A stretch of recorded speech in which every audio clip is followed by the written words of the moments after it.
All right, so a recent poll put out by Global News found out that um, 49% of Canadians felt that the media was misleading them. They don't really, I mean, they have this long article here, but they don't really get into too much detail here. Um, you can go check it out if you really want, but they say a large demographic certainly might think so. So given that 49% of Canadians think that journalists are purposely trying to mislead them. So, um, I mean, this is good news and this is bad news. I mean, the good news is that more people are waking up to the fact that the mainstream media is absolute garbage. The bad news is a lot of people, I mean, the majority of Canadians do not get their news from the mainstream media. I think it's probably a pretty small percentage. But what people don't seem to realize is that most people's opinions and worldviews are still formulated around what the mainstream media thinks. And even if they aren't, that's still like the general de facto place that we have to start, right? Even if that's not what people think. Like, I mean, a good example of that is again, like take like the whole George Floyd thing, right? Again, even though a lot of people are questioning that whole situation, the the way that you have to go about talking with people about that, it always starts off with the racist cop killed George Floyd in cold blood, even though that's the evidence seems to point to the fact that that's completely false, but that's still the narrative that you have to start out with, right? So people say, oh no, I don't watch, again, I talk to people, I know people like this, right? They don't watch the mainstream media, they know it's garbage, but yeah, whenever they bring up, try and talk about a news story or something in the news, their worldview is still entirely formulated by what the mainstream media is trying to propagate, right? And again, like George Floyd's a prime example of that, and all of those kind of situations, right?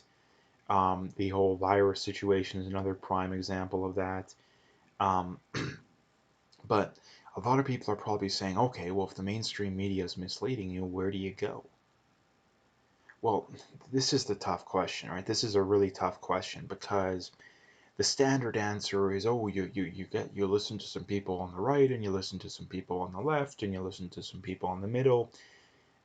Nobody, hardly anyone actually believes that, right? Hardly anyone actually believes that because I hear people say that all the time, but yet they're completely oblivious to what one side, usually the right, believes on a lot of major issues. And if they actually believe that, they would know what the right believes, right? They would know. So again, a lot of people say that, but they don't actually do it in their personal life. And the other thing too is that it's kind of hard, right? A lot of people don't have enough time to, spend hours trying to get a, you know, honest and objective view of some of these things, right? So, like I say, most people they don't actually believe that. Number two, a lot of people don't even have enough time for that. Um, so what do you do? Well, in my experience, you have to be good at figuring out who knows what they're talking about and who doesn't. And another thing I would say is important is that whoever you do decide to watch, you need to know that they understand what all sides of the debate believe and why they believe it. That's the best way of doing it because most people can't do that. Right? I mean, you take the gun issue, right? Right, you take the gun issue. You have the majority of the population that has absolutely no idea what they're talking about and absolutely no idea at the very least why the other side believes what they believe. Same goes for the whole virus situation. So this is the way, this is who I look to. Again, I won't mention any names. I mean, you can probably figure it out if you really think about it, but you want to listen to people that understand all sides of the discussion, but still can formulate coherent worldviews. And the other way I think that that people are that have very good that are trustworthy, I guess is a better way of putting it, is their beliefs can be falsifiable, right? And what I mean by that is that People who have beliefs, especially very strong beliefs, but yet never once think to themselves, could I be wrong on this stuff, are people you do not want to be listening to. Right? And again, people who support lockdowns are the best example of this, bar none. I mean, socialists are another good example, but I mean, those are definitely the two best examples. Um, and again, like this is something I noticed from a ton of people. They've clearly never thought to themselves, could I be wrong on the issue? Like clearly, right? So that's what you want to look for, right? That's what you want to look for in people that are trustworthy.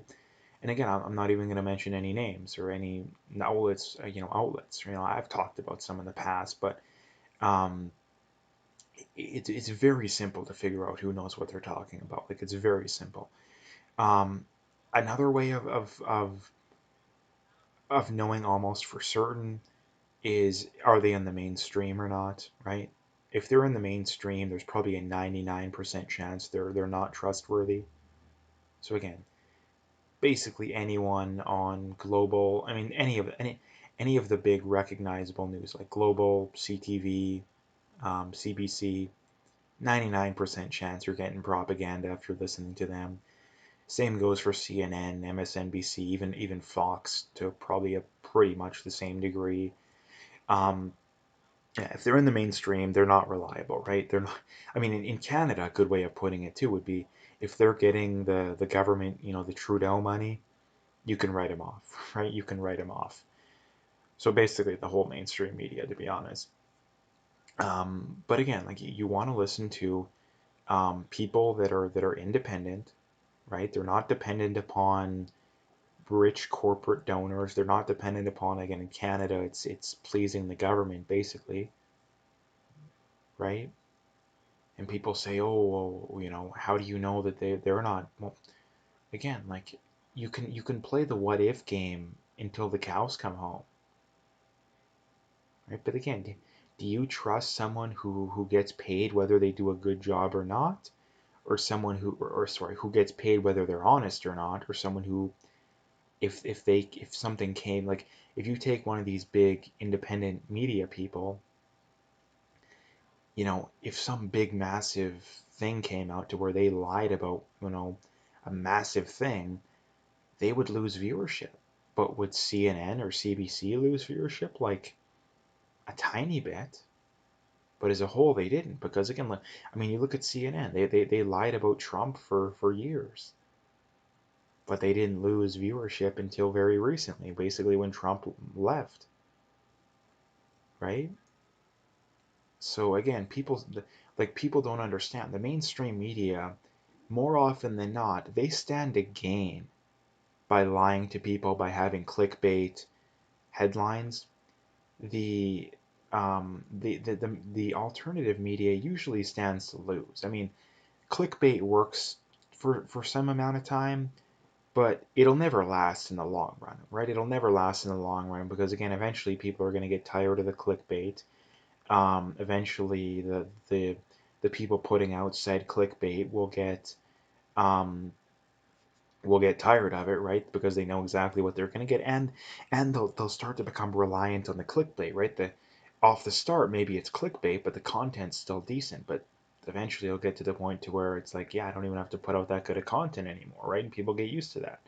The difference being is that if you're in independent media, well, you're dependent upon that income. If you're in the mainstream, well, you got the Trudeau money coming in still, right? And if you're in the States, you still got the rich corporate donors, basically, and the corporations.